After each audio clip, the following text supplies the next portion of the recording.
ঝুলছে বাংলাদেশ থেকে কর্মী যাওয়া, বিকল্পের খোঁজে মালয়েশিয়া।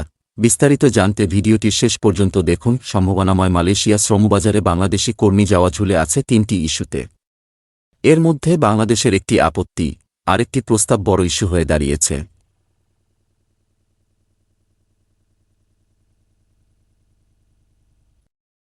এই দুটি বিষয়ের সমাধান করতে শীঘ্রই যৌথ ওয়ার্কিং গ্রুপের বৈঠক ডাকার অনুরোধ করেছে বাংলাদেশ।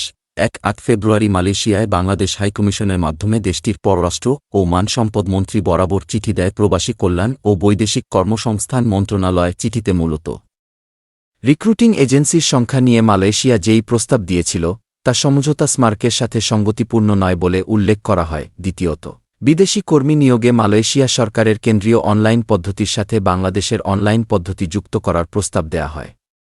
আর এই দুটি ইস্যুর সমাধানে দ্রুত যৌথ ওয়ার্কিং গ্রুপের একটি বৈঠক আয়োজন করতে মালয়েশিয়া সরকারের কাছে অনুরোধ জানিয়েছে বাংলাদেশ।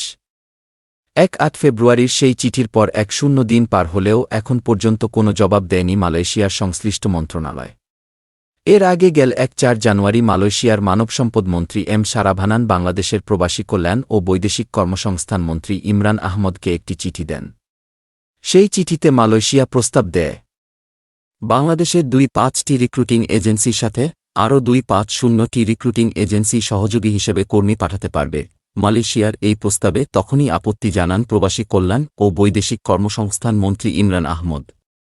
8 জানুয়ারি ফিরতি চিঠিতে আপত্তির পাশাপাশি সমঝোতার স্মারক অনুযায়ী স্বয়ংক্রিয় ডিজিটাল পদ্ধতিতে রিক্রুটিং এজেন্সি বাছাইয়ের প্রস্তাব দেন ইমরান আহমদ।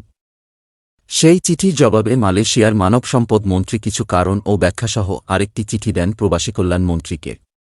মালয়েশিয়ার ব্যাখ্যায় সন্তুষ্ট হতে পারেনি বাংলাদেশ। ফলে নিজেদের কিছু প্রস্তাবনা দিয়ে হাইকমিশনারের মাধ্যমে আবারও চিঠি দেয় প্রবাসী কল্যাণ ও বৈদেশিক কর্মসংস্থান মন্ত্রণালয়।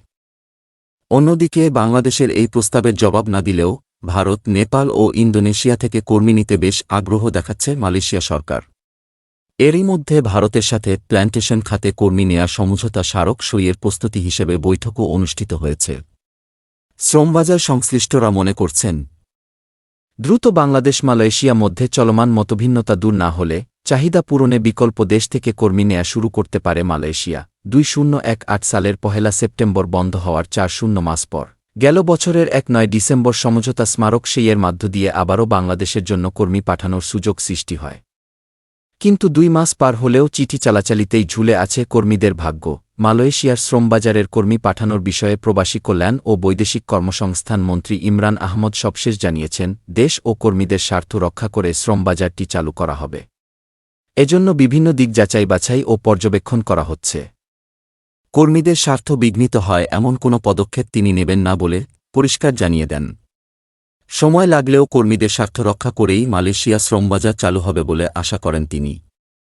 এজন্য কর্মীদের ধৈর্য ধরার আহ্বান জানান প্রবাসী কল্যাণ ও বৈদেশিক কর্মসংস্থান মন্ত্রী ইমরান আহমদ।